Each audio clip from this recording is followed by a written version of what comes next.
नमस्कार, बहुत स्वागत है आप सभी का। मैं आपके साथ हूं मीना राजपूत। आप देखना शुरू कर चुके हैं नेशनल पिलर। राहुल गांधी के मामले पर कांग्रेस पिछले 3-4 हफ्तों से घिरी हुई है, पर अब उल्टा पासा इस पूरे मामले पर हो चुका है। बीजेपी के बड़े नेता इस आफत में फंस गए हैं, और वो भी कोई ऐसे वैसे नेता नहीं, कोई मंत्री नहीं, बीजेपी के राष्ट्रीय अध्यक्ष जेपी नड्डा, जिनको नोटिस सौंपा गया है ओबीसी की तरफ से। वहीं दूसरे मामले को देखा जाए कि राहुल गांधी के केस में पूर्णेश मोदी जिन्होंने केस किया है, उनसे भी सवाल पूछ लिया है कोर्ट ने सीधे पूछा है कि आपका तो नाम ही नहीं है, क्योंकि राहुल गांधी ने कोर्ट के दरवाजे खटखटाए हैं और उन्होंने अपील दायर करके ये पूछा है कि मैंने तो पूर्णेश मोदी का नाम ही नहीं लिया है, किस आधार पर उन्होंने ये केस दर्ज किया है उसको बताएं, जल्द बताएं।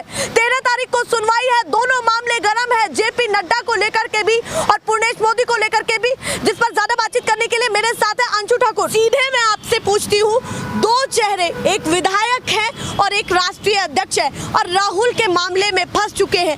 सबसे पहली टिप्पणी आपकी क्या है इस पूरे मामले को लेकर, जिस पर सियासत गर्म है? देखिए, सबसे पहली टिप्पणी जो है, भारतीय जनता पार्टी का इतिहास रहा है कि जहां देखते हैं वोटों का लंगर, वहीं प्लेट उठा के सबसे आगे खड़े होने का काम करते हैं। और इस बार तो प्लेट जेपी नड्डा साहब ने उठाया है, जो भारतीय जनता पार्टी के खुद राष्ट्रीय अध्यक्ष है। अच्छा, वोटों का लंगर? बिल्कुल, वोटों का लंगर इसलिए क्योंकि जो भारत देश है, इसमें ओबीसी जो समाज है वो लगभग 50-52% है, जो सबसे ज्यादा है। 55% सबसे ज्यादा ओबीसी समाज है।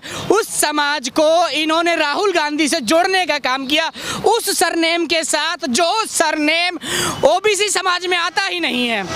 और इस बार राहुल गांधी वाले मामले में विधायक जी के साथ साथ राष्ट्रीय अध्यक्ष जी भी फंस गए। और देखने की बात तो ये है कि इस नैया में कितने लोगों ने गोते लगा के इसे रिट्वीट और शेयर करने का काम किया है, कहीं उन पे भी गाज ना गिरे। कि जेपी नड्डा तक बात सीमित नहीं रहने वाली है, जिन्होंने शेयर इसको किया है बिल्कुल फंसेंगे। जो ओबीसी समाज के लोग हैं वो इस समर्थन के खिलाफ आवाज तो उठाएंगे कि गलत चीजों का समर्थन क्यों किया इन लोगों ने, और उठाना भी चाहिए। ओबीसी महासभा कह रहा है कि हमको राजनीति में क्यों घसीटा जा रहा है, उस पर भी क्या कहना है? देखिए, भारतीय जनता पार्टी लगातार ओछे मानसिकता से राजनीति करने का काम करती है। इन्हें पता है 2024 में चुनाव है, ओबीसी समाज देश में सबसे ज्यादा वोट देने का काम करता है। किस तरीके से इन्होंने ओबीसी समाज को मोहरा बना के राहुल गांधी के बयान पे इन्होंने वोट लेने के लिए नड्डा साहब ने ऐसा बयान देने का काम किया, और तमाम भाजपा के नेता ने देने का काम किया। बिल्कुल, वोटों की राजनीति आपकी जनता समझ रही है। ओबीसी की फिक्र है भैया हमको। ओबीसी की फिक्र है तो ओबीसी की जगह पे फिक्र करे ना। जो मोदी समाज गुजरात में ओबीसी में नहीं आता, जो मोदी समाज देश में ओबीसी की श्रेणी में नहीं आता, वो ओबीसी समाज का आप नाम क्यों ले रहे हैं कि राहुल गांधी ने ओबीसी का अपमान किया? कहाँ अपमान किया? राहुल गांधी जी ने ललित मोदी, नीरव मोदी के बारे में बोला, उन्होंने मोदी के बारे में बोला, उन्होंने ओबीसी समाज के नहीं बोला। लेकिन नड्डा साहब ने ओबीसी का नाम इसलिए लिया ताकि वोट की गंगा में गोते लगा पाए, क्योंकि भारतीय जनता पार्टी की आदत है जहां बहती गंगा दिखती है वहीं ये जाके हाथ धोने का काम करते हैं। गंगा में गोते लगा रही है बीजेपी। वो कह रहे हैं गंगा नाम को जप करके हम राजनीति में कहीं ना कहीं एक शुद्ध तरीके से काम कर रहे हैं, एक साफ छवि के साथ काम कर रहे हैं। ये तो राहुल गांधी है जो किसी की भी मानहानि कर देते हैं, किसी के भी सम्मान को ठेस पहुंचाते हैं। देखिए, मैंने क्या बोला कि राहुल गांधी वाले मामले में इस बार विधायक जी भी फंस गए। आप पूर्णेश मोदी की बात लीजिए। पूर्णेश मोदी जिस तरीके से इन्होंने केस करने का काम किया, जो भारतीय जनता पार्टी से वहाँ के विधायक भी हैं।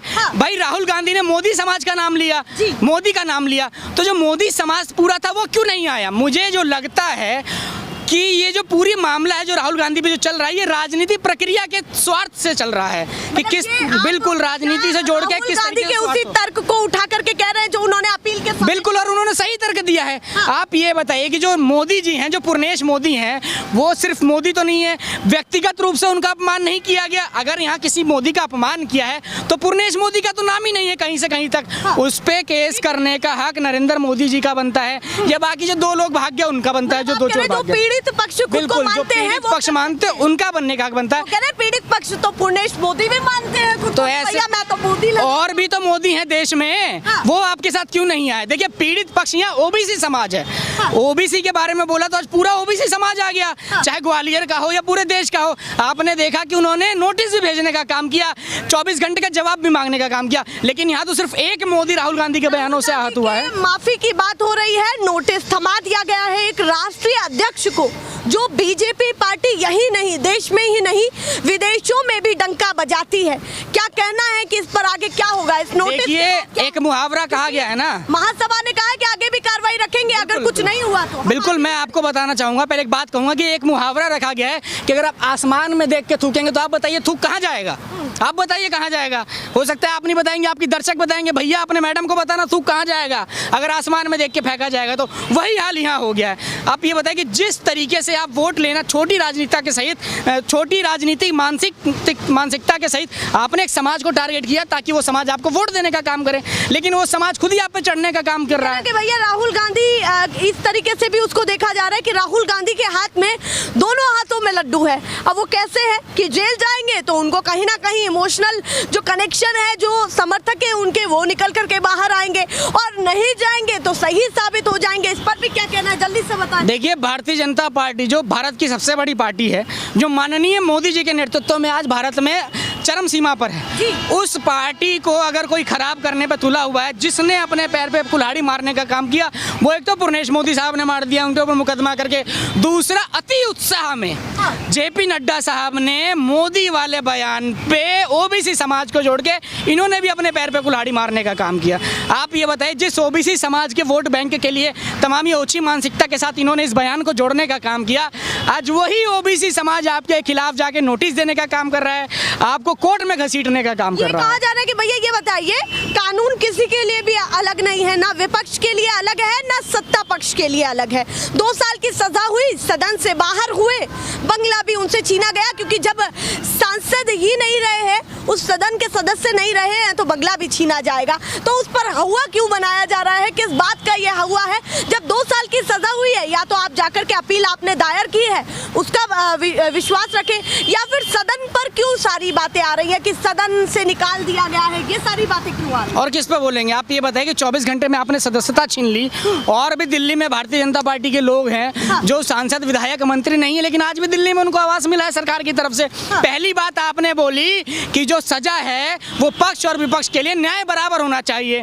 हमें भी ऐसा लगता है बराबर होना चाहिए, हमें भी माननीय न्यायालय में पूरा भरोसा है, और ओबीसी समाज को भी माननीय न्यायालय में पूरा भरोसा है कि उस समाज के साथ न्याय होगा। यहाँ एक व्यक्ति ने अगर सांसद पे केस करने का काम किया तो उस सांसद को 2 साल की सजा हो गई, उस सांसद की सदस्यता चली गई, उस सांसद का बंगला तक छीन लिया गया। तो यहाँ तो जो भाजपा पार्टी के राष्ट्रीय अध्यक्ष जेपी नड्डा साहब हैं, इन्होंने भी तो पूरे समाज का मानहानि करने का काम किया है, पूरा समाज संगठन उनको नोटिस भेजने का काम कर रहा है। तो न्यायालय तो न्याय जेपी नड्डा का भी करने का काम करेगा, वो ओबीसी समाज के साथ। जो पक्ष विपक्ष की राजनीति है, मैं एक ऑनेस्ट तरीके से आपसे पूछ रही हूँ कि दोनों पक्षों को देख करके बताइएगा ईमानदारी से कि पक्ष विपक्ष क्या कहीं ना कहीं पूरी तैयारी में लग चुका है, पर्दे के पीछे 2024 की तैयारी में? देखिए मैं पूरे ऑनेस्टी के साथ ही जवाब देता हूँ। जो पक्ष विपक्ष है, मैंने शुरू में ही बोल दिया कि भारतीय जनता पार्टी जहाँ वोटों का लंगर देखती है वहाँ सबसे पहले प्लेट उठाने का काम करती है। आज भी उसने यही करने का काम किया, लेकिन जो तमाम जो प्रक्रिया बन रही है राहुल गांधी वाले मामले में, अगर आप पिछले 1 महीने 1.5 महीने से आप देखने का काम करेंगी तो ये गले की हड्डी बन गया है राहुल गांधी भारतीय जनता पार्टी के लिए। जो इन्होंने केस किया वहाँ फंसे ये लोग, क्योंकि देखिए राहुल गांधी की सदस्यता जाने के बाद, उनका आवास जाने के बाद, पूरा विपक्ष जो 19 दल राहुल गांधी के साथ था वो पूरा 20 का 20 हो गया आज। तो जो 40 करोड़ वोटों का बिखराव था, आज वो कांग्रेस एक साथ करके बैठी है अपने साथ। कहीं ना कहीं कांग्रेस एक तरीके से फंसी हुई है। वहीं एक तरफ से अच्छी खबर सामने आती है कि कर्नाटक में हो सकता है कि कांग्रेस की सरकार बने। ऐसे सर्वे भी निकले हैं, ऐसा सर्वे और निकला उसके है। बाद बहुत सारे नेता बीजेपी के शामिल हुए। वो बहुत बड़ी बात है कि बीजेपी के नेता शामिल हुए, 45 के करीब बीजेपी के नेता शामिल हुए, उसको भी किस तरीके से? देखिए, ये वही लोग हैं जिन्हें पता है कि सरकार जिसकी जाती है हम वहाँ जाने का काम करते हैं। सर्वे आया, कर्नाटक के लोग आए, जिस तरीके से राहुल गांधी की भारत जोड़ो यात्रा के बाद लोकप्रियता बढ़ी है, तो सर्वे के अनुसार कर्नाटक में कांग्रेस की सरकार बन रही है। भारतीय जनता पार्टी के लोग जो भारतीय जनता पार्टी और मोदी जी के नेतृत्व में भरोसा करते थे, वो खुद ही कांग्रेस में जाने का काम कर रहे हैं। तो अगर यहाँ से कांग्रेस की सरकार बनती है तो भारतीय जनता पार्टी के लिए बहुत दुविधा भरी 2024 की डगर रहेगी। अच्छा, पूरा लग रहा है कि 2024 में कहीं ना कहीं पक्ष विपक्ष की जो टक्कर है पूरी जनता के लिए, देश की जनता के लिए बड़ी इंटरेस्टेड रहने बिल्कुल, देश की जनता के लिए बड़ी इंटरेस्टिंग रहने वाली है कि भैया विपक्ष कहाँ है? बिल्कुल, अब जनता को भी दिख रहा है विपक्ष कहाँ है, और जनता भी महंगाई, भ्रष्टाचार, बलात्कार, अपराध, बेरोजगारी से पूरी तरीके से ऊब चुकी है। जनता को भी विकल्प चाहिए जो मजबूती से उनकी आवाज लड़ने का काम करे। अंत में क्या कहते हैं कि पुर्णेश मोदी और जेपी नड्डा के मामले पर क्या हो सकता है, क्या ऐसे चांसेस लग रहे हैं? देखिए, जो मुझे लगता है जो ओबीसी समाज है वो जेपी नड्डा पर जिस तरीके से उन्हें केस नोटिस भेजने का काम किया है, तो मुझे लगता है ये मामला न्यायालय में जरूर जाएगा, और जो भी न्यायिक सजा होगी, न्याय इंसाफ करेगा, न्यायालय इंसाफ करेगा उस समाज के साथ। और जेपी नड्डा को जो मतलब माफी भी मांगनी पड़ेगी, तो मुझे लगता है कि मांगनी चाहिए इन्हें माफी। एक सवाल मेरे जहन में आया है और मैं पूछना चाहती हूँ। राहुल गांधी ने ये कहा कि चाहे मुझे जेल भेजिए, चाहे जो करना है करिए, जब तक मेरी तपस्या खत्म नहीं होती तब तक मैं पीछे नहीं हटूंगा। ये कौन सी तपस्या चल रही है? सियासत की तपस्या है या वाकई जनता के लिए तपस्या? ये वो तपस्या है जो जनता का जनमत सही तरीके पे सही जगह जाए, क्योंकि उन्हें पता है कि जब तक ये लोग बैठे रहेंगे जनता की हक और आवाज इसी तरीके से दबाई जाएगी। चलिए, बहुत धन्यवाद सर। क्या उन्होंने कहा, ये देखिए कि कुछ तर्क ऐसे भी दिए हैं जो वाकई बहुत इंटरेस्टेड हो जाते हैं ओबीसी समाज के लिए भी, जेपी नड्डा को लेकर के भी, और वहीं पुर्णेश मोदी को लेकर के। ये छोटी सी चर्चा थी, आगे भी तमाम मुद्दों पर चर्चा होती रहेगी, पर वाकई दो बड़े चेहरे बीजेपी के इस समय आफत में फंस चुके हैं, जेपी नड्डा और पुर्णेश मोदी। ऐसी लगातार अपडेट दिखाती रहूंगी। फिलहाल के लिए नमस्कार।